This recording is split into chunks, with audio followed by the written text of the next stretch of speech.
paciencia. Pido disculpas por el retraso sobre la planificación de las conferencias, pues no han sido causas de fuerza mayor y de interés común. Vamos a comenzar una mesa redonda sobre gabinetes didácticos a Internet, sobre todo intentando enfocar el papel de las colecciones en la investigación y la difusión de la numismática. Dentro del espíritu de este evento de 2025, como ha sido la mesa redonda anterior, pues intentaba incidir en la participación, por así decirlo, en cierta medida, del sector privado en otra parte del coleccionismo, que es la difusión, que es una parte social enormemente interesante. Y como vamos ya más apretados de tiempo, cariñosamente, pues vamos a empezar. Para mí es un enorme placer presentar a la doctora Isabel Rodríguez Casanova, doctora en numismática, actualmente de la empresa Jesús Rico, una enorme organizadora y de una eficacia legendaria en la gestión de los trabajos y en la gestión de organización del trabajo, aparte de ser una gran investigadora numismática, como demuestra su extenso currículum en historiografía, hallazgos, etc. Y sin más, ella va a hablar de... perdona que te he perdido.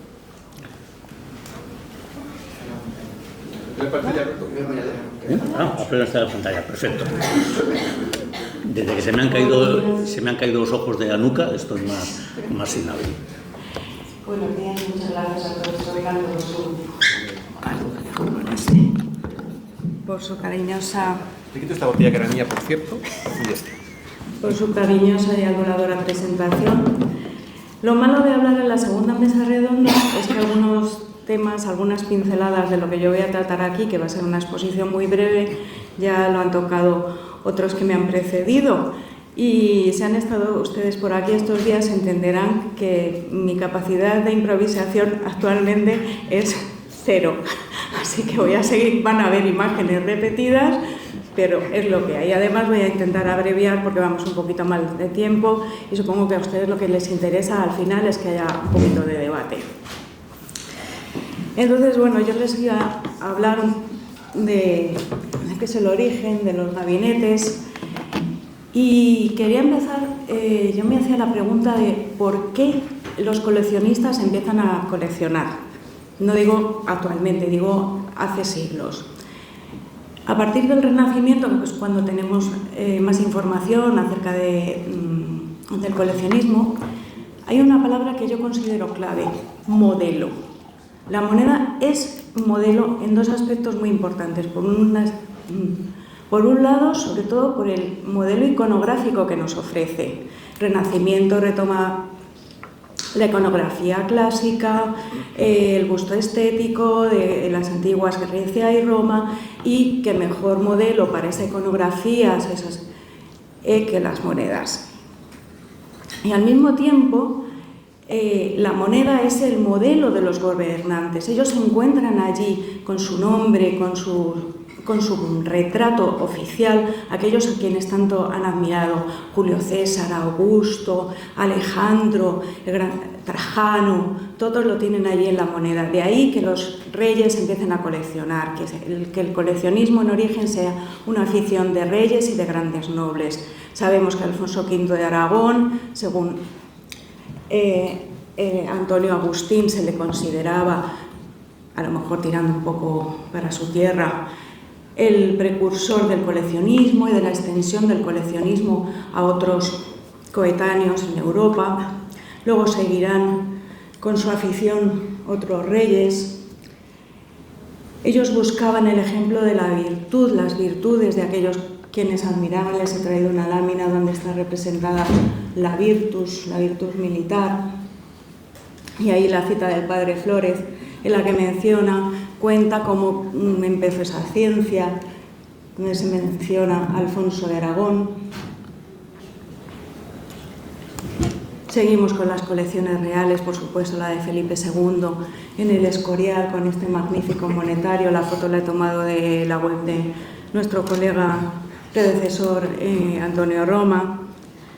Seguirán los reyes coleccionando, especialmente conocidos ya en el siglo XVIII, los gabinetes de los infantes don Luis y especialmente el gabinete del infante don Gabriel, que se nutrió, además de lo que había traído Pérez Bayer de su viaje a Italia, que fue expresamente a comprar antigüedades de otros grandes coleccionistas de la época y que finalmente acabaría en el Museo Arqueológico Nacional.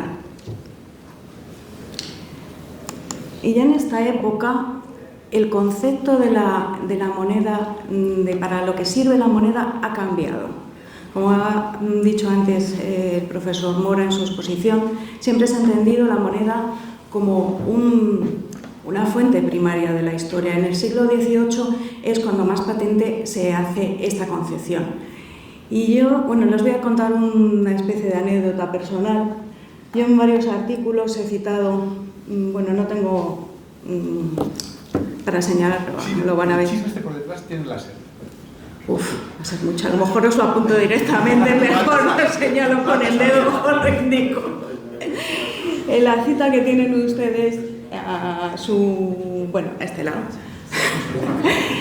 Hay una cita de Martínez Pingarrón de finales del XVIII que yo citaba en varios artículos donde él puede leer que en 3 archivos se conserva la historia en escritos en ningún sitio más segura que en las monedas. Yo siempre la citaba como de Martínez Pingarrón y hace unas semanas, preparando esta pequeña presentación, me voy al libro de Lastanosa y empiezo a leer y digo, uy, madre mía, esta cita, ay, que llevo 20 años citándola como de Martínez Pingarrón y está en el libro de Lastanosa. Madre mía, qué error llevo años cometiendo. Pero luego he visto que no, que es que realmente la cita, si es que esta es la original, aparece en la introducción al libro de Lastanosa y Martínez Pingarrón, como ven ustedes, la copia casi literalmente. Se ve que tanto entonces ni ahora se respetan mucho los derechos de autor, ni se citaban unos a otros. Y es posible que incluso sea anterior. Pero me gusta traerlos para que vean esa mentalidad que ya había calado muy dentro de los coleccionistas y de los eruditos y se va extendiendo a los coleccionistas.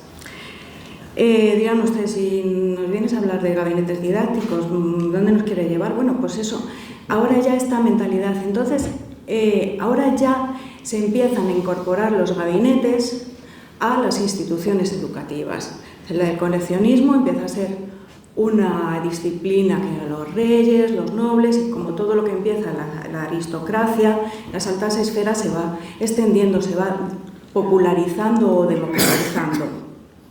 Y esto se ve especialmente a partir del siglo XVIII. Esta es una lista que publicó González de Posada en 1805 con los monetarios públicos existentes en ese año. Pueden ver que está realmente, el profesor Martín Almagro nos ha dicho que el de la Real Academia de la Historia no es público, es privado, pero bueno, yo entiendo que en esos años no eran, no sé cómo decirlo, eran los gabinetes que uno podía consultar, que se abrían al público, no públicos en contraposición a gabinetes particulares. Tiene el del Escorial, que ya lo hemos visto, la Biblioteca Real del Escorial, y vamos a fijarnos en los que pertenecen a instituciones educativas, la de los Reales Estudios de San Isidro, la Universidad de Oviedo, la Universidad de Valencia, la Universidad de Santiago, la Universidad de Alcalá, el Colegio de Nobles. Esto nos indica que para ellos es una fuente primaria de la historia, una educación exquisita. Implicaba también conocer las monedas, y que mejor para conocer las monedas que los colegios, las instituciones educativas de calidad, de categoría, tuvieran su propio monetario. Perdón, ¿este es el listado que usaron los franceses para expoliar a gusto? Pues sí, prácticamente. Es que no te adelantes porque si ya encima se me chafa lo que me queda. Has tenido tu momento de gloria. Es que no. El monetario que ven, bueno, es el de la Real Academia de la Historia, ya lo han visto por segunda vez. En la Universidad de Alcalá, el monetario pues se estudió ya hace varios años y merece la pena citarlo, aunque solo sea porque allí fue donde impartía clases el padre Flórez. Menos conocido es el de la Universidad de Oviedo, que a mí me gusta enlazarlo con los ilustrados. En la Universidad de Oviedo, por lo visto, en el siglo XVIII hizo una reforma de sus planes de estudio, intentó modernizarlos y allí contribuyeron muchos de los ilustrados de Asturias. Entonces, por ejemplo, Jovellanos donó monedas para el monetario de la universidad. Se discute si Jovellanos tenía monetario propio o simplemente, como dicen algunos, recogía monedas que le llegaban y las repartía entre sus amigos coleccionistas y también donaba a la universidad. También contribuyó Rodríguez de Campomanes a surtir el monetario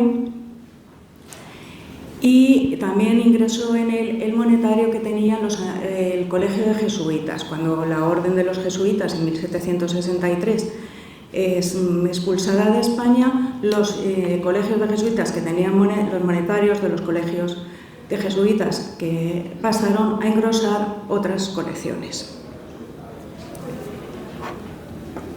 Lamentablemente, el monetario de la Universidad de Oviedo desapareció durante la Guerra de la Independencia. Ya centrándonos en Madrid, por traerles dos ejemplos más cercanos, pues tenemos los Reales Estudios de San Isidro, que era la primitiva casa de los estudios, el antiguo Colegio Imperial, y allí estaba ubicado el Real Museo de Numismática, que creó Carlos IV, y bajo la dirección de Cándido María de Trigueros. En su inicio contaba con 4.000 piezas, pero a finales del siglo XVIII, estamos hablando, eran ya más de 28.000. Aquí es otro de los monetarios, este es otro de los monetarios que se vio muy mejorado porque se le incorporó el monetario del antiguo Colegio de Jesuitas, igual que pasó con la Universidad de Oviedo, el Colegio Imperial, en concreto el Colegio Imperial de los Jesuitas, y lamentablemente este monetario se perdió casi en su totalidad en un incendio que hubo en la biblioteca en 1803. Esto no fueron los franceses. Bueno, fue unos añitos antes y salió en el periódico, Chema, no se mal pensado. A lo mejor fueron franceses. ¿No? Bueno, a lo mejor fueron... bueno, en fin. Muy relacionado con estos Reales Estudios de San Isidro estaba también el Colegio de Nobles de Madrid, también conocido como Seminario de Nobles, que está actualmente desaparecido, que estaba en la calle de la Princesa y que... No, perdón, el que se quemó en el incendio fue este. Perdón, me he saltado de texto. El que se quemó en el incendio fue este. El otro creo que pasó al mano. Y ya que les estamos invocando, pues aquí tenemos a los franceses. Para mí, lo llevo diciendo desde hace unos años, la historia numismática del siglo XVIII termina ya en el XIX con la llegada de los franceses, pero esto pasa con otras disciplinas como puede ser la epigrafía. Había un desarrollo muy amplio de estudios en estas dos disciplinas que es en las que más he investigado, y con la llegada de los franceses se corta.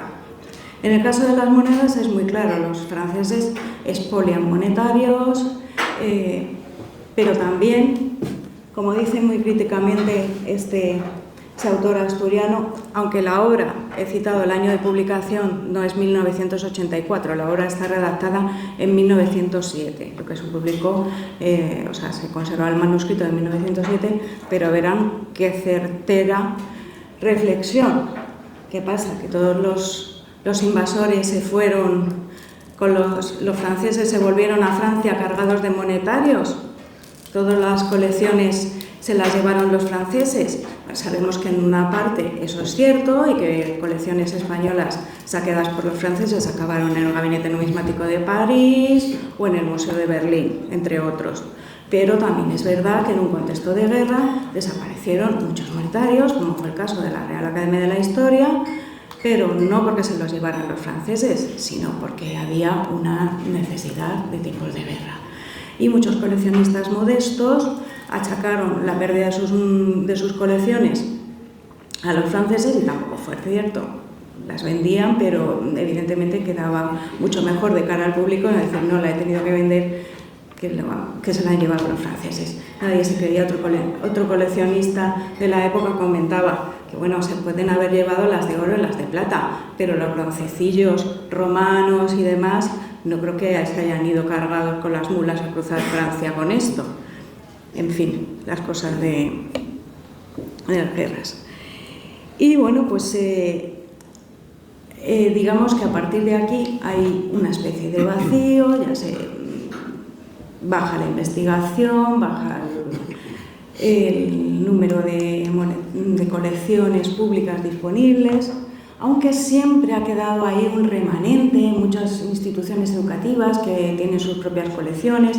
Les he traído únicamente 2 ejemplos de colecciones que se formaron en el siglo XIX, colegios muy clásicos de Madrid, el de los jesuitas de Chamartín. Este lo cita Gómez Moreno porque allí ingresa a finales del siglo XIX un tesorillo de denarios romanos republicanos que se encontró en Azuel, en la provincia de Córdoba, que se recuperó. Uno de los jesuitas lo consiguió recuperar y lo incorporó al monetario de los jesuitas.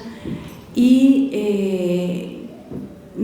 este monetario tampoco se perdió durante los saqueos de la Guerra Civil gracias a la intervención de Gómez Moreno, que lo cuenta él su hija lo cuenta en las memorias. Y también el Colegio Protestante del Porvenir en Madrid, que está aquí en la calle de Bravo Murillo. Ese tuve la ocasión de visitarlo personalmente. Bueno, no era una colección numismática como entendíamos en el siglo XVIII para eruditos, como modelo de la historia, sino era como un soporte educativo. Tenía monedas extranjeras, monedas antiguas, para que los chicos pudieran tener, pues como quien tiene ahora una biblioteca o tiene una colección geológica o gemológica, algo parecido. Ya no es, hemos ido evolucionando, ya no es que necesites las monedas en la mano para poderlas estudiar como fuente primaria de la historia, sino que es, un complemento, es algo más. Hay otras instituciones, también es conocido el gabinete del seminario de San Antón en Badajoz, que se ha publicado la colección, se publicó hace unos años, pero se procede de una donación de un obispo a principios del 20 también. O sea, hay colecciones que siguen, no sé si se nos hablará después de las colecciones que se conservan en las universidades. Evidentemente ahora hemos evolucionado, como decía, no necesitábamos tener la pieza en la mano como ocurría en el siglo XVIII para ver que es cierta, que no es una invención, para estudiar directamente con ella, sino que hemos avanzado, tenemos fotografías, tenemos catálogos, tenemos otro tipo de acceso a la documentación. Y bueno, pues estas simples pinceladas que les vengo a traer en esta ocasión. Luego, si tienen alguna duda, pues espero al debate que me comenten. Muchas gracias.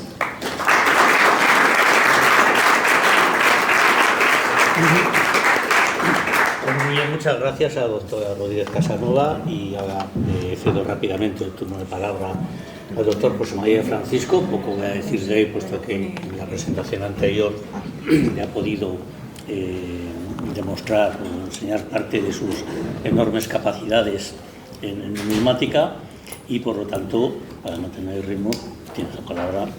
Rapidísimo. Muchas gracias, y muchas gracias a los organizadores por en el siguiente año, en el segundo año, organizar estas conferencias, que yo creo que, conferencias, mesas redondas que llaman mucho la atención y que nos unen a todos los que amamos la numismática.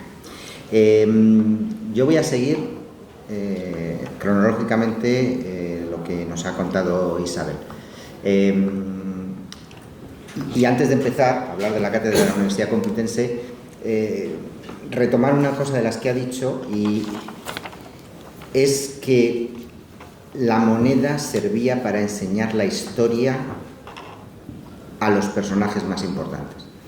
Yo tengo un artículo sobre cómo le enseñaban la numismática al joven Felipe II, el obispo Filippo Arquinto, que era milanés, le enseñaba a través de las monedas, le enseñaba a un Vespasiano, le enseñaba a un Trajano, decía, este es bueno, este es malo, a este te tienes que parecer, a este no te tienes que parecer.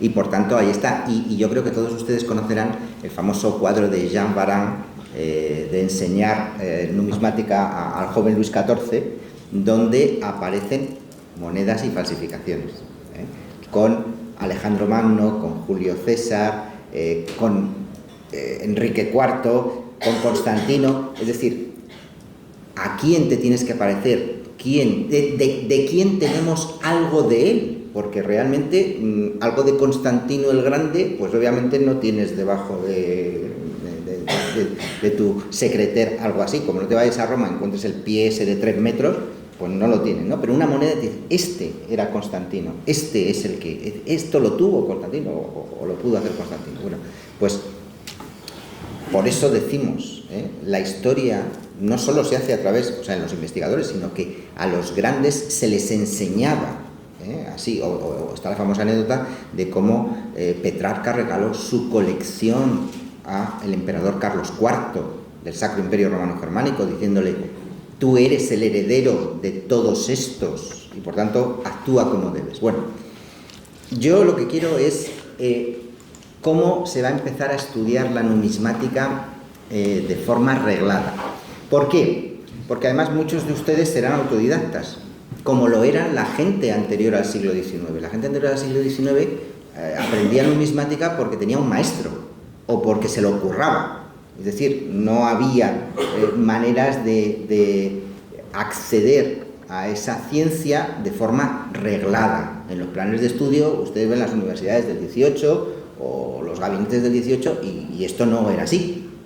Pero yo les cuento el caso de Madrid. En Madrid, a partir de mediados del siglo XIX, un poquito antes, pues a través de la figura de Sebastián Castellanos y Losada, una persona muy conocida, pues se va a crear en el Ateneo de Madrid una cátedra de arqueología, pero que realmente es de numismática. Y se daban clases de numismática a cualquiera que quisiera. Todavía no es una enseñanza arreglada como nosotros lo entendemos, pero ya hay un sitio donde a la persona que quisiera aprender numismática, pues podía ir. Y además escribió una cartilla, un repertorio, etc. Bueno, pero el gran lugar donde se estudia numismática en el siglo XIX, en la segunda mitad del XIX, en Madrid, es en la Escuela Superior de Diplomática. Ya sé que su nombre a lo mejor a ustedes les llama la atención y dicen, ¿algo de embajadores? No, diplomática se refiere a la diplomática del estudio de los documentos, de los sellos y de todas estas cosas. Esa Escuela Superior de Diplomática se creó siguiendo el modelo de la École des Chartes de Francia y era para formar a bibliotecarios, archiveros y anticuarios, como se llamaba en aquella época. Sería luego arqueólogos y museólogos, como cambia el cuerpo que todavía existe. Para mí fue una institución modélica. Modélica porque si vemos sus planes de estudio, formaban a estos funcionarios, vamos, mejor que cualquier universidad de la época. Y luego lo podré dejar claro con datos concretos.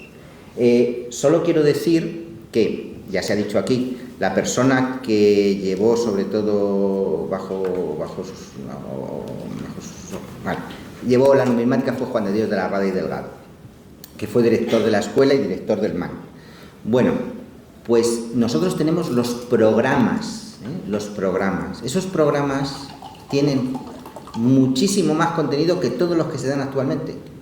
Más que nada porque además tenían mucho más tiempo que nosotros, que ahora tenemos un mísero cuatrimestre que para dar lo que sea, pues ahí estamos, ¿no? Bueno, ahí les pongo. Bizancio, los Reyes Católicos, hasta la medallística. Recuerden que estamos a lo mejor en 1880.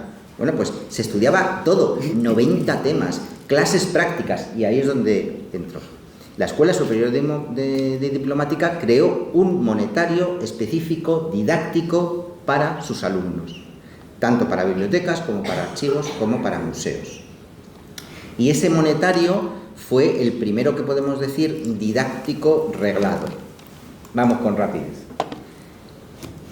El magnífico Estado español dice: la Escuela Superior Diplomática es tan maravillosa, sus niveles de estudio es como si hicieran un doctorado, y claro, pobrecita la universidad, se queda atrás. Por tanto, ¿qué voy a hacer? ¿Suprimir la Escuela Superior Diplomática? Claro, ¿para qué? Una cosa que funciona, pues la suprimo y ya está.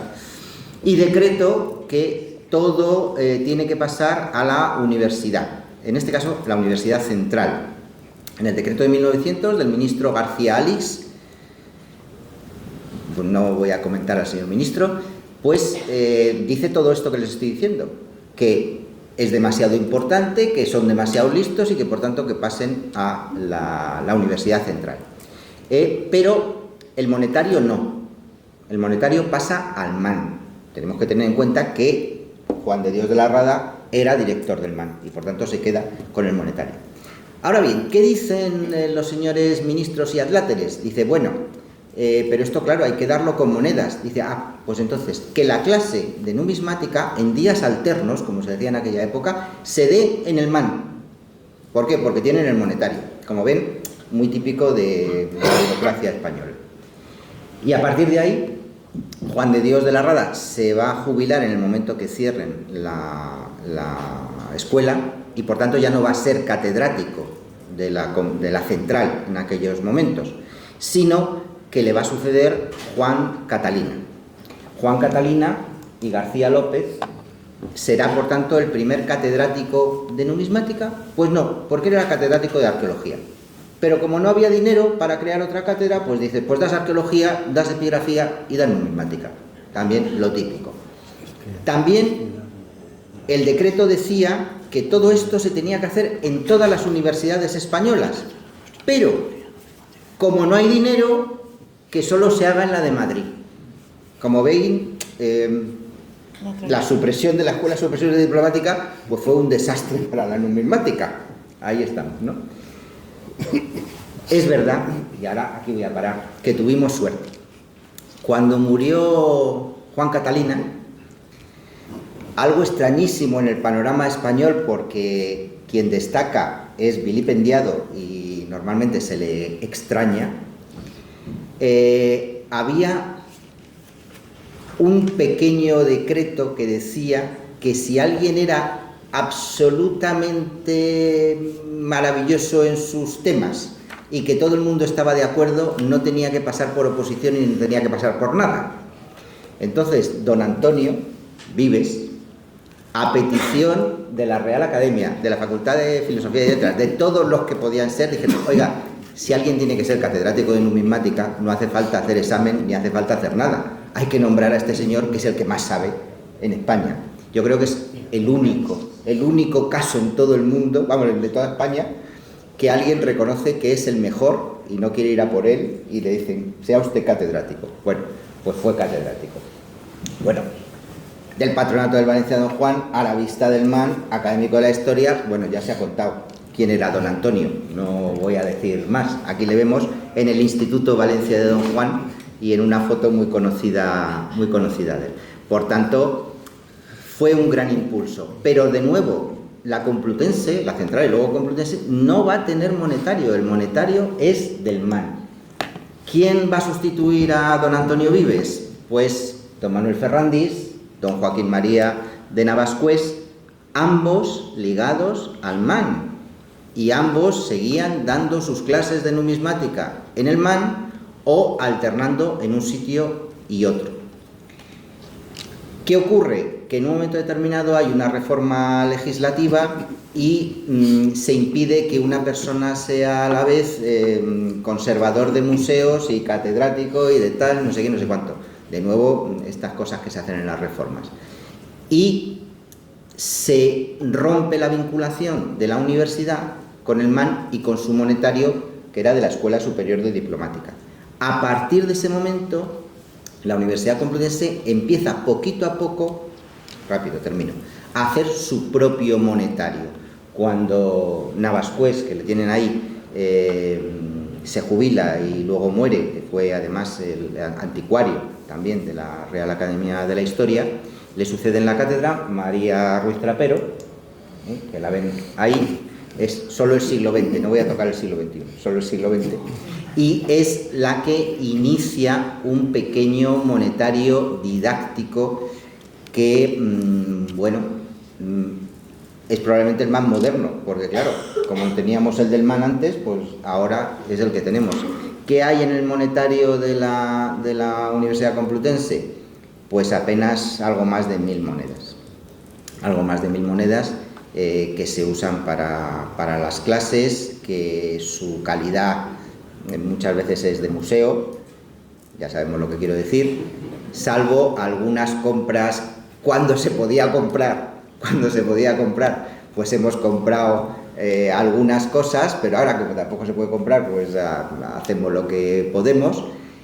Y simplemente aquí termino hablando de la oportunidad perdida que hemos tenido en España en los estudios de la numismática, con el problema de la supresión de la Escuela Superior Diplomática, con ese intento de pasar a la Universidad Central y que siguiera creciendo, pero, repito, leyendo la documentación, por los problemas presupuestarios, pues fue un total desastre. Por eso, realmente en Madrid, en la Cátedra de la Complutense, es el único lugar donde se daba numismática sola. En todo el resto del territorio nacional se la unía con la arqueología, se la unía con algún otro sitio, pues porque no había dinero para mantener una cátedra conjunta. Y esperemos que esto vaya mejorando un poquito más. Muchas gracias.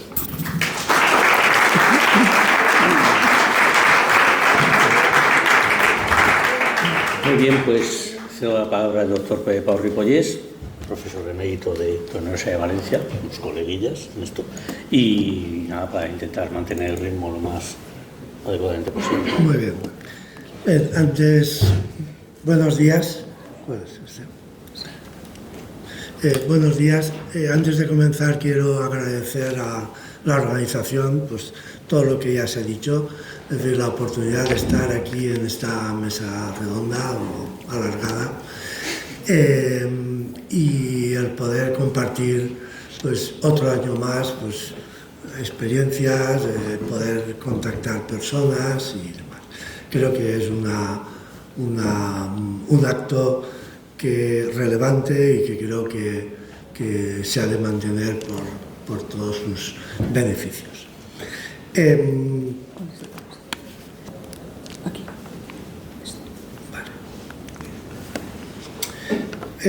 Bueno, lo primero que tengo que decir es que en estos pocos minutos voy a tratar dos temas. El primero son las colecciones que hay y, en segundo lugar, las actividades divulgativas que se han realizado a partir de ellas.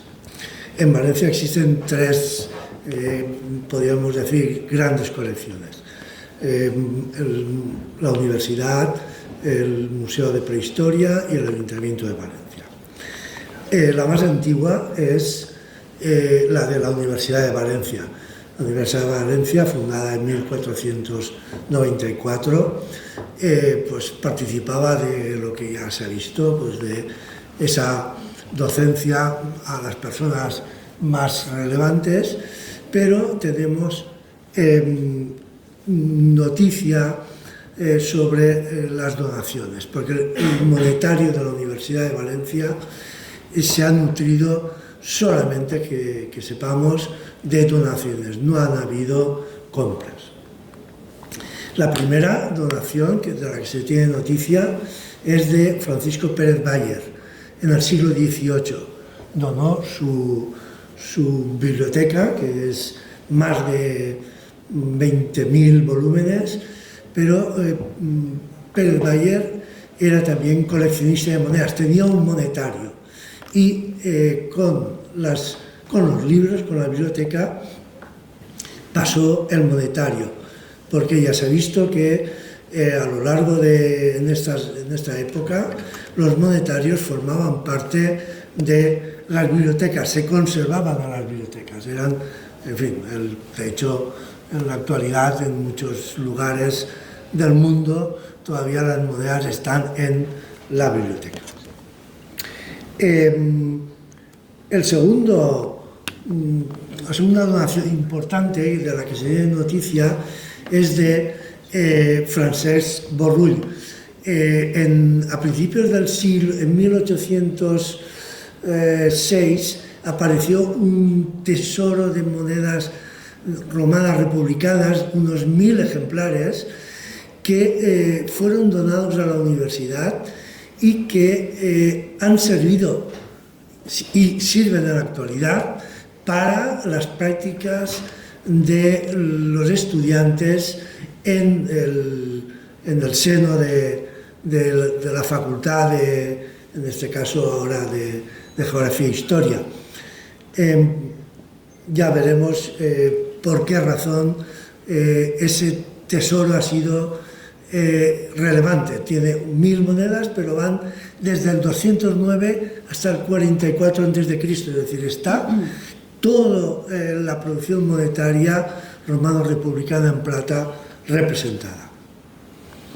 Otras colecciones, otras donaciones, una de ellas es la de un diplomático a Parisi, que hizo una colección magnífica de entalles, camafeos, anillos, medallas, es decir, monedas, y que también la donó a la universidad. Desde ese momento, a finales del siglo XIX, principios de quizá del XX, pero sobre todo a finales del XIX, el monetario de la Universidad de Valencia ya es un monetario reconocido e importante. Quienes tratan sobre cuestiones monetarias, como Engel o incluso Babelón, lo citan, lo mencionan y además reconocen la existencia de piezas relevantes, piezas raras relevantes, como las que se ven en pantalla. Es decir, estas piezas ya se mencionan a finales del siglo XIX y todavía están en la universidad. En la segunda colección que se conserva, se mantiene en Valencia, es la del Museo de Prehistoria. No voy a hablar casi nada de ella porque ya lo ha explicado el doctor Manuel Gozálvez. Es una colección en la cual, fundada por Isidro Ballester Tormo, y con la circunstancia de que desde su fundación el subdirector era catedrático de la Universidad de Valencia, fue Luis Pericot, y eso es lo que quizás fue lo que determinó la estrecha vinculación que ha existido y que existe, que probablemente existirá, entre el Museo de Prehistoria y la Universidad de Valencia, y esa integración que yo creo que quizá se pueda calificar de ejemplar. Ya hemos visto cuál es el contenido del museo. El museo tiene una magnífica colección, no es comparable en número, pero posiblemente está a la altura de cualquier otra en variedad, calidad, porque es posible que en algunos museos haya 4.000 bronces ibéricos, pero quizá muchos tengan una conservación bastante mediocre, por así decirlo. La tercera colección de la que he nombrado es la del Ayuntamiento de Valencia. Es una colección más moderna y está en parte vinculada con la creación del Servicio de Investigación Prehistórica. Es una colección que se crea a partir del 48 y básicamente, aunque recibe depósitos de excavaciones urbanas, también se ha nutrido básicamente de compras. Sobre las actividades que se han llevado a cabo en relación con la numismática a partir de estas tres instituciones, tenemos que decir que hasta inicios del siglo XX no tenemos noticias de cuál es un poco el papel que desempeña la colección de la universidad en la docencia y demás. Pero sí que es verdad, y al hilo de lo que ha dicho Chema, es que en Valencia se crea la segunda cátedra de Arqueología, Epigrafía y Numismática en 1905. Y tuvo un resultado espectacular dentro de lo que fue la arqueología, la numismática y la epigrafía en la Universidad de Valencia. Gozalvo fue quien ganó la cátedra y hizo dos cosas importantes o dos cosas relevantes. La primera es que del monetario que estaba en la biblioteca segregó una parte que se quedó en la cátedra para la docencia de la numismática. No se sabe cuándo ni cuántas, pero sí que en la actualidad esas monedas continúan estando en la cátedra y ascienden a 1881, de todas las épocas, desde modernas, extranjeras, medievales, modernas, contemporáneas, islámicas, ibéricas, romanas, republicanas, imperiales, es decir, de todo. Y creó el Laboratorio de Arqueología en 1921 y las monedas fueron a parar al Laboratorio de Arqueología, en el cual la sección de numismática estaba dirigida por Gozalvo y también por Pío Bertrán. En esta época del laboratorio, un estudiante aventajado fue Mateu Llopis, que da una idea de la dinámica que había, porque en el laboratorio era el lugar donde se reunían, abierto a personas no académicas. Sobre las actividades de laboratorio y demás, es una muestra, esto que están viendo a la izquierda son las improntas de grafito de Felipe Mateu Llopis y a la derecha son las fichas que hacían los alumnos con el monetario de la universidad. Esto es posiblemente de los años entre 30 a 40.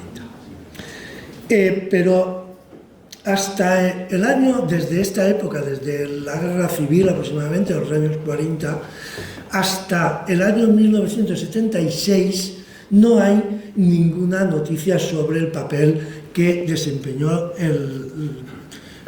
esa colección que estaba en el laboratorio, en la cátedra de Arqueología, Epigrafía y Numismática.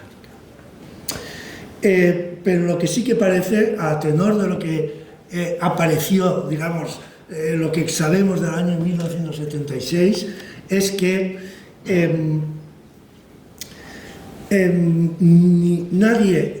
ningún responsable del laboratorio había tenido mucho interés por las monedas, porque las monedas hasta el año 1976, cuando llega a Valencia un catedrático joven, hiperactivo, que puso un poco en orden la situación, porque ese monetario estaba custodiado, agrupado en sobres de correos, un grupo ahí, todos los denarios republicanos, las monedas imperiales, no había bandejas, estaban todas. Lo que hace el profesor Martín Almagro, que supongo que habréis reconocido en la foto, lo primero que hace es que pues estima y ordena, por así decirlo, que se cataloguen y que se ordenen, que se pongan en álbumes, en algún sitio que sea y demás. Desde esta época, desde el año 1976, monetario de la cátedra, desgajado de la universidad, porque el de la biblioteca estaba ahí congelado, ya ha estado y continúa estando congelado, por así decirlo. Ese monetario ha sido un instrumento esencial dentro de la docencia en la Universidad de Valencia, por donde todos hemos estudiado y trabajado. Por lo que respecta a la divulgación, voy a ser rápido, pero se ha hecho en 3 frentes. La divulgación en las últimas décadas ha sido, en primer lugar, publicaciones, pues o bien a través de la serie Estudis Numismàtics Valencians, dentro de las publicaciones del Ayuntamiento de Valencia, que ha estado mayoritariamente priorizando los fondos, la publicación de los fondos, o bien el Museo de Prehistoria, con la serie de trabajos varios, donde ha acogido todas las tesis y todos los trabajos que se le han presentado. El segundo frente han sido las exposiciones. Pues de una forma más o menos periódica se han venido gestando exposiciones con la idea de mantener viva esa pasión, ese interés por la numismática. La última, como ya ha expresado el doctor Manuel González, ha sido la colección de moneda valenciana, que es una joya en sí mismo.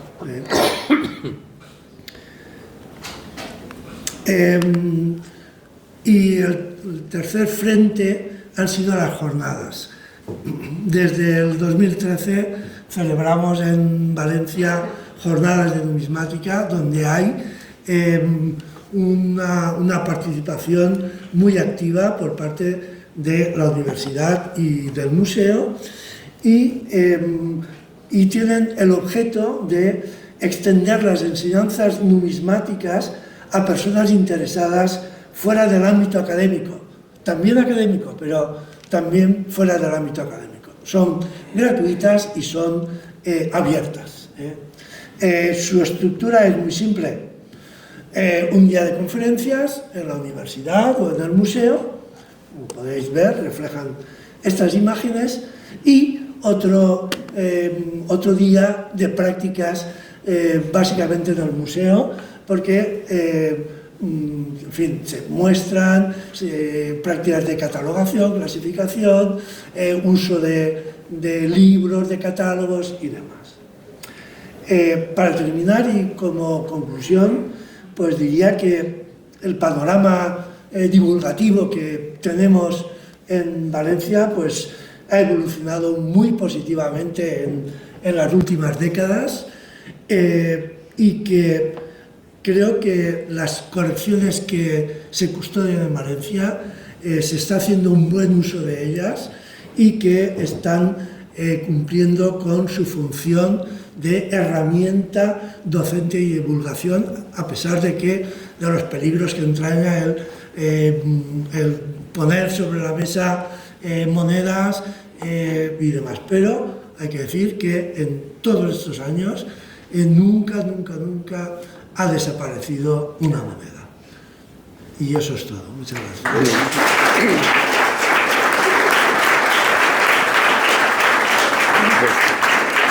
Muchísimas gracias al doctor Ripollés por esta preciosa presentación de las actividades en Valencia. Y cedo la palabra a la doctora Almudena Aiza, de la New York University, gran especialista en moneda islámica y en redes, muy activa. Si me deja Sí, no, tú ponlo con calma. Bueno, muchísimas gracias a todos, a la organización, por supuesto, lo primero por haberme invitado a participar de esta charla. En esta mesa redonda voy a intentar ser muy breve porque tenemos... Habla lo que te dé la gana, o sea, ya después, a estas alturas del patio, no te vamos a cortar. Si ellos tienen paciencia, no te vamos a cortar a ti. Bueno, o sea lo que voy a hacer es, si luego al final tienen paciencia, pues podemos hablar de un par de puntos que he dejado un poquito de lado, teniendo en cuenta lo justitos que vamos de tiempo, ¿no? Lo primero que quería decir es que en octubre del año 2000 presenté en el Cuarto Jarique un análisis de la situación de la numismática andalusí en Internet, y desde entonces, pues como todos saben, pues la situación ha cambiado radicalmente. Entonces, cuando me planteó Alberto que hablara sobre este tema, lo primero que me pregunté es qué es lo que yo podía aportar, ¿no? Y creo que lo único que puedo aportar, porque todos son usuarios de redes sociales exactamente igual que yo, es realmente mi visión desde un punto de vista académico, ¿no? Y para esto, pues lo primero que hay que preguntarse, ¿no?, lo que yo he considerado que son preguntas claves, es qué papel juegan las redes en la difusión de la numismática, si realmente cumplen o no una función didáctica, o es solo un negocio, ¿no? Es solo un negocio, gracias, difunde realmente cultura, ¿no? Y en caso afirmativo, cómo se contribuye a difundir el conocimiento. Si vemos los recursos que tenemos en Internet, realmente podemos, desde mi punto de vista, clasificarlos en 4 tipos de recursos diferentes, ¿no? Páginas académicas e institucionales, tanto de universidades como de museos, que es lo que voy a poner un poquito de lado, ¿no?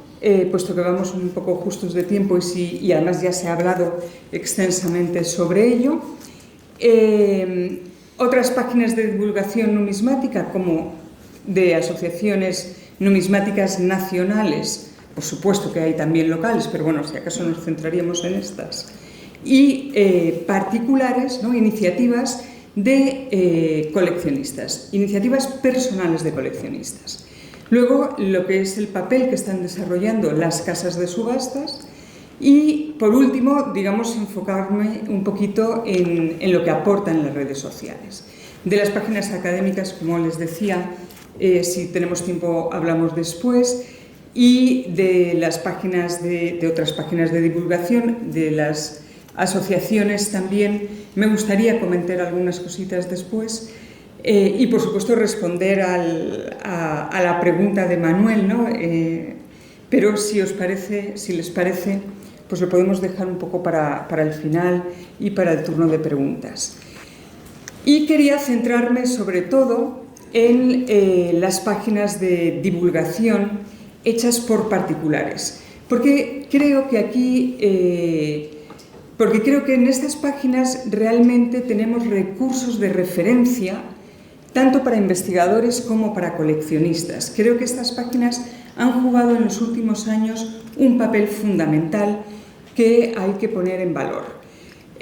Por supuesto, es pionera y decana, ¿no?, de todas estas páginas que encontramos en redes sociales, la colección Tonegawa, que se ha convertido además en el paradigma de la utilidad académica de una iniciativa particular, ¿no?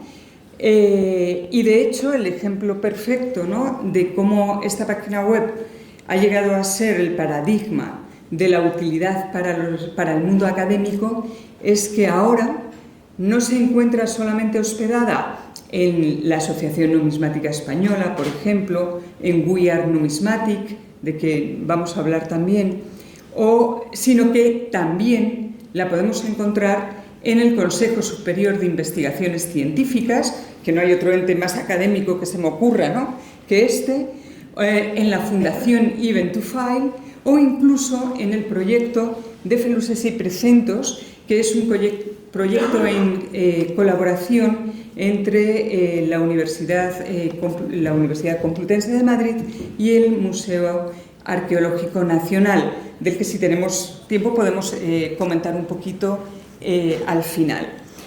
Lo que quiero decir es que ha sido y sigue siendo de enorme interés para el mundo académico. 2 años después apareció en Internet tesorillos.com, que sigue ahí, ¿no?, lo cual es un enorme mérito, y en el año 2004 denarios.org nació, es decir, son las 3 páginas pioneras, y lo más interesante es que denarios.org ha conseguido rehacerse, actualizarse, ¿no?, en el año 2004, hace justo ahora un año, y para mí es el mejor ejemplo de cómo se puede actualizar una de estas páginas pioneras con el trabajo en equipo de varios coleccionistas y varias personas independientes, ¿no?, con el apoyo privado, ¿no?, y cómo además se ha convertido en una apuesta por el conocimiento, puesto que no solamente tenemos en la página una enorme colección de denarios,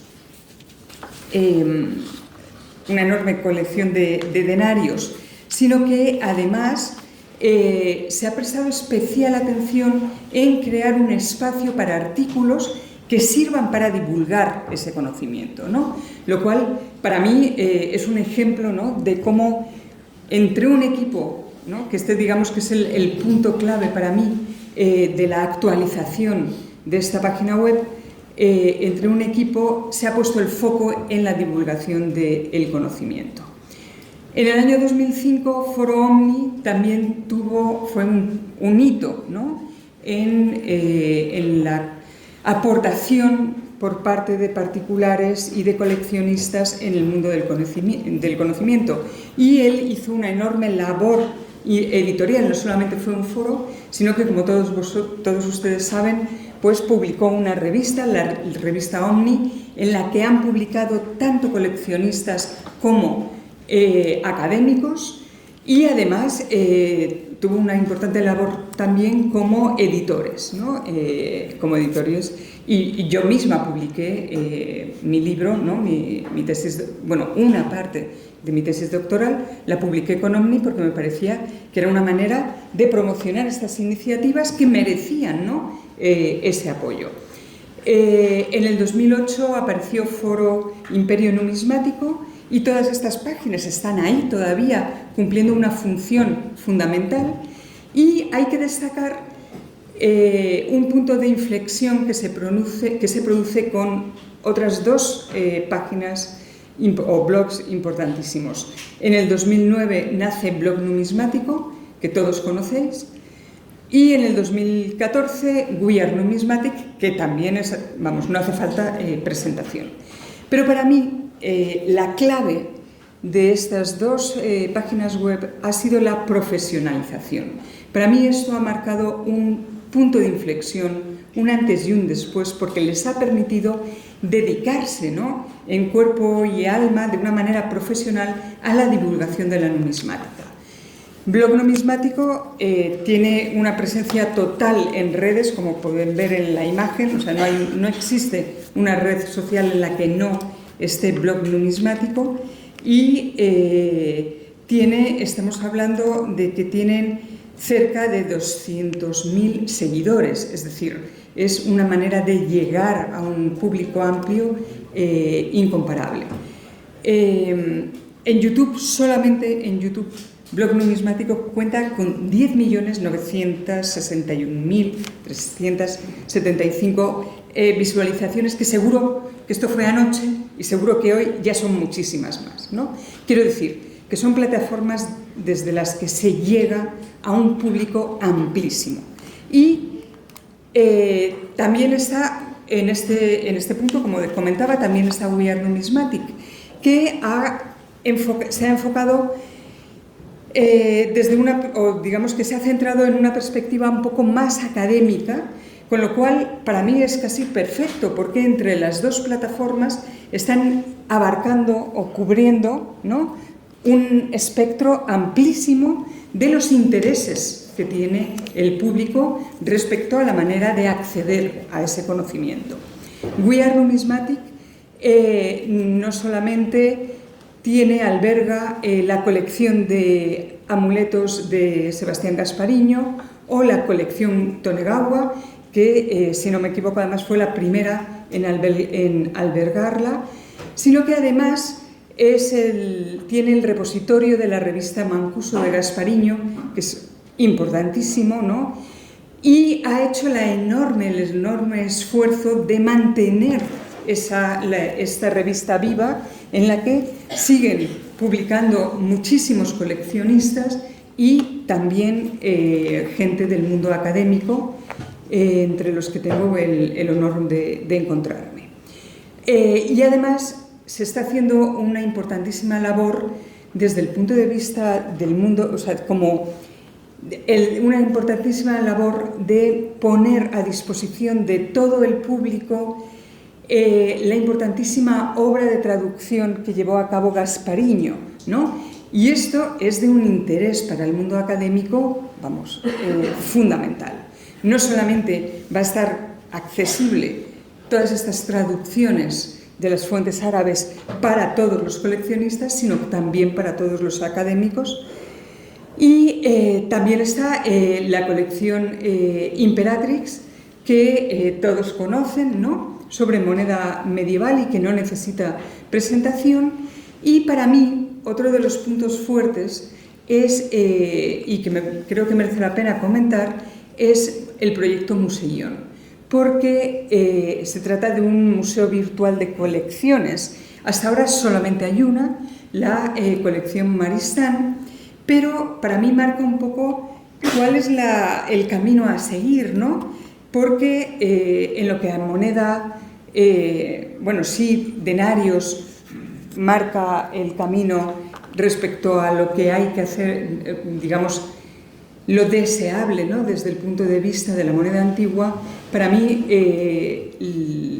la colección Maristán para la moneda andalusí pues marca también un poco lo que hay que hacer, ¿no? Ir un poquito más allá de un simple compendio de imágenes catalogadas, que por supuesto tienen un valor increíble y es maravilloso que estén disponibles para todos, pero para mí el hecho de que se hayan incluido no solo catalogaciones, sino también comentarios y sobre todo la descripción de las leyendas, me parece que es un paso más allá, que es de una enorme utilidad, y por eso creía que habría que destacar. Respecto a las casas de subasta, para mí estamos en un punto de inflexión, ¿no? Y el hecho de que estemos aquí hoy es el ejemplo patente y evidente de esa tendencia que encontramos de un progresivo compromiso en la difusión del conocimiento. No solamente, o sea, de hecho, los eventos ya no son solo comerciales. Podemos encontrar en varias casas de subastas actos como presentaciones de libros, que también hemos encontrado en este evento, ¿no? Y además las conferencias, o este evento en el que estamos hoy es un ejemplo clarísimo de la presencia del mundo académico, ¿no?, de cómo se ha buscado por parte de las casas de subastas y se está buscando esa presencia del mundo académico, que para mí es un punto de inflexión. De hecho, yo creo que es la primera vez, ¿no?, en el que tenemos una mesa en el que solo hay académicos, ¿no? Y para mí esto marca eso, un camino que espero que se pueda seguir avanzando en él y que se pueda seguir explotando, y para mí pues algo realmente es algo que muy plausible, ¿no?, y que merece la pena seguir avanzando en esta línea. Además, en los catálogos de las casas de subastas hay cada vez una información cada vez mayor, ¿no? Los catálogos son cada vez más didácticos y además, bueno, pues son mecenas y patrocinadores de estas web de difusión de la numismática, lo que ha permitido la profesionalización por un lado, pero también una mayor difusión del conocimiento numismático. Y el ejemplo, quiero poner, como yo me dedico a la moneda islámica, pues quería poner como ejemplo el hecho de que ya no solamente se hagan imágenes, se hagan vídeos explicativos de esas imágenes que van a aparecer en las subastas, sino que incluso se hagan fichas, ¿no?, en las que se explique cómo hay que leer una moneda, ¿no? Para mí me parece que esto es un punto de inflexión. Si nos centramos puramente ya en las redes sociales, estas han sido el crisol donde todas estas otras, estos otros recursos de encontramos estos recursos de Internet. Para mí, el hecho de que creen comunidades es un punto fundamental y estoy segura de que todos ustedes que están aquí coinciden en esto. Comparten información, no es un lugar, son plataformas donde se comparte información, hay compañerismo, se difunde no solamente piezas de colecciones, incluso nuevos tipos, sino que se difunde información de subastas, actividades de asociaciones, biografía, artículos nuevos que se están publicando, páginas de museos e información sobre conferencias, exposiciones, etcétera, y incluso de congresos numismáticos y noticias de prensa, etcétera. Es decir, para mí están realizando una enorme labor. Hay que distinguir muy bien entre grupos públicos y grupos privados. Para mí, desde un punto de vista académico, los grupos en los que realmente se está haciendo mayor difusión del conocimiento son los grupos privados, en los que tenemos, desde mi perspectiva, tres categorías diferentes. Los que se dedican solo a la venta de intercambio, los que se dedican a las colecciones per se y a la relación entre coleccionistas y comerciantes, y los que para mí tienen un mayor interés desde un punto de vista académico porque son mucho más didácticos y aportan más desde un punto de vista cultural. Son esta otra categoría en la que podemos encontrar grupos como Numismática Ibérica y Romana, Información Numismática, Numismática y Nutafilia, We Are Numismatic, Moneda Hispanoárabe o Moneda Andalusí. Y ya menciono solo, porque no se pueden mencionar todos, los que tienen más de 1000 miembros, que me parece alucinante, ¿no? O sea, el hecho me parece algo tan alucinante que es una de las cosas que hay que... es una de mis conclusiones. La he puesto la última, pero la menciono ahora, la primera. Las redes sociales tienen una potencialidad enorme. Llegan a miles y miles de personas interesadas en el conocimiento y se ha hecho muchas cosas, pero todavía se puede hacer más. De hecho, a mí me han comentado ya iniciativas interesantísimas para hacer llegar la historia a través de la moneda, por ejemplo, ¿no? También otra de las conclusiones a las que he llegado después de este análisis es que las redes sociales están siendo un acicate para organismos y asociaciones y iniciativas particulares. Y por último, y he ido en orden inverso al que pensaba ir, son un hito en la promoción del coleccionismo y la difusión del conocimiento. Y no me alargo más, creo que he respetado un poquito el tiempo.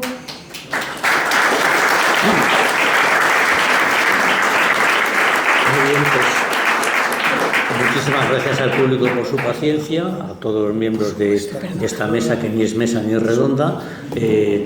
Y ahora vamos a abrir un turno rápido y breve de intervenciones, si están interesados, antes de que empiecen los desfallecimientos por inanición. Tienen la palabra si alguien desea. Una consulta mucho de tendencias. No sé si se han dado percatado, solamente yo tengo una percepción errada. La filatelía está empezando un proceso de decadencia, si se le puede llamar así, producto de que no se están usando las cartas, las correspondencias. No sé si eso irá a pasar aparte de la numismática con los billetes. Parece que con las monedas es más difícil porque la juventud actual está más preocupada del valor monetario del metal incluido dentro de la moneda. Pero creo yo que lo que está pasando en la filatería va a pasar de la misma manera con los billetes.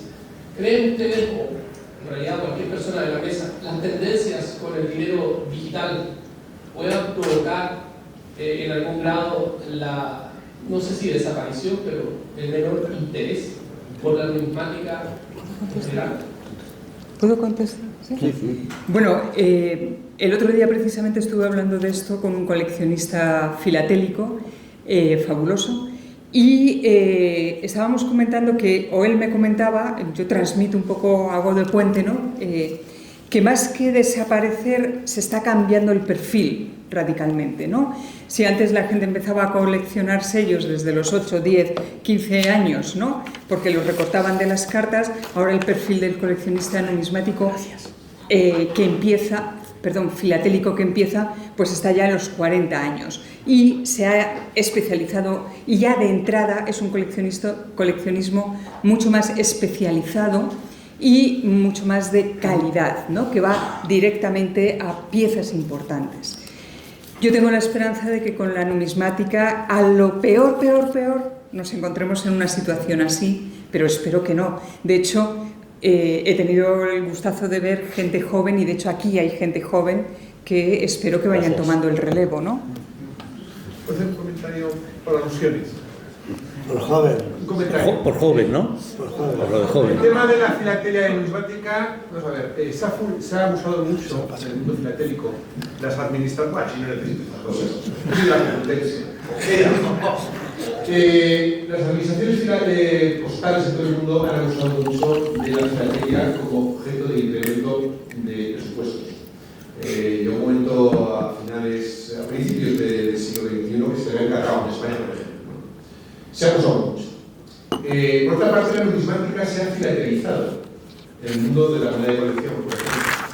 Entonces, por una parte, la filatelia, a pesar de todo, se está recuperando porque existe una red de asociaciones, clubes, más todo muy estructurado en España, por ejemplo, la FESOFE, Federación Española de Sociedades Filatélicas, que a su vez en cada región tiene sus clubes correspondientes, que a su vez controlan a los clubes locales, regionales de los colegios. Hay política de cursos de filatelia en los colegios, institutos. Hay un movimiento social en torno a la filatelia que jamás ha tenido la numismática ni tendrá.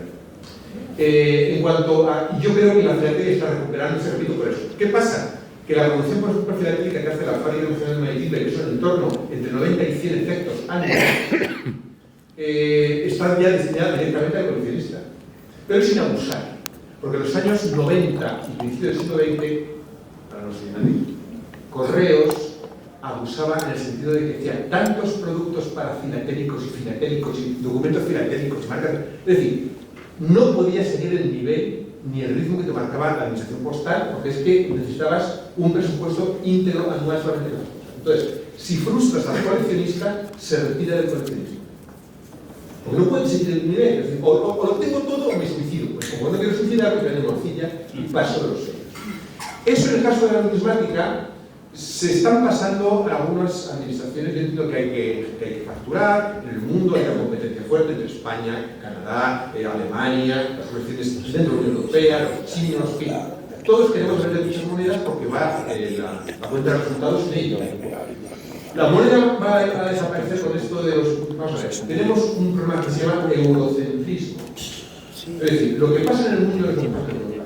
Lo que pasa en el mundo es lo que pasa en Suecia. Somos modernos. Se han dado cuenta que la gente que vive en el círculo polártico se muere de hambre porque no tiene con qué comprar. Vale. Es decir, no va a ocurrir esto. A 16 kilómetros de la costa española está África. Hay países que vayan a abandonar el uso de la moneda. Se están empezando ahora. Claro, en Libia, cajeros automáticos que gente no hay. Repito, lo que ocurre en el mundo es lo que ocurre aquí. Y nosotros vendemos muchísimo moneda de colección de todo el mundo. Pero se está filatelizando porque es que hacemos a las series de monedas para cubrir también, para compensar lo de la filatelia. En el caso, por ejemplo, de monedas, eso sí que es culpa mía, lo reconozco, forcé al departamento de moneda, un pesado, 6 veces, para que hiciera series de introducción al mundo del coleccionismo. Porque yo tengo de coleccionar esculturas. Y nos creamos monedas no de oro o plata, sino de pulcroníquel, de un facial muy bajito, dedicadas a barcos de época, el ferrocarril, castillos, fauna en peligro, que se venden como rosquillas en todos los lados. ¿Dónde? Entre la gente menuda. Porque yo les hice un reconocimiento a los comerciales. Señores, es imposible que sin coleccionar nada te pasen de cero a comprarte monedas de oro. Lo hagamos, fomentemos, filatelicemos en ese aspecto el mundo del coleccionismo entre la gente menuda y está funcionando. Despacio, pero está funcionando. Pero el tema de la filatelia está ahí y no, son Son mundos paralelos, pero que no convergen nunca. Esperamos con que ustedes serios, que es una solución de nuestro departamento de timbre. Y también moneda, ya que vayan. Bueno, pues señores, con una última intervención del doctor Ripollet para terminar, porque una cosa muy tarde vinculada con lo que ha dicho Morena, y va encaminada a que en la medida que podamos presionemos o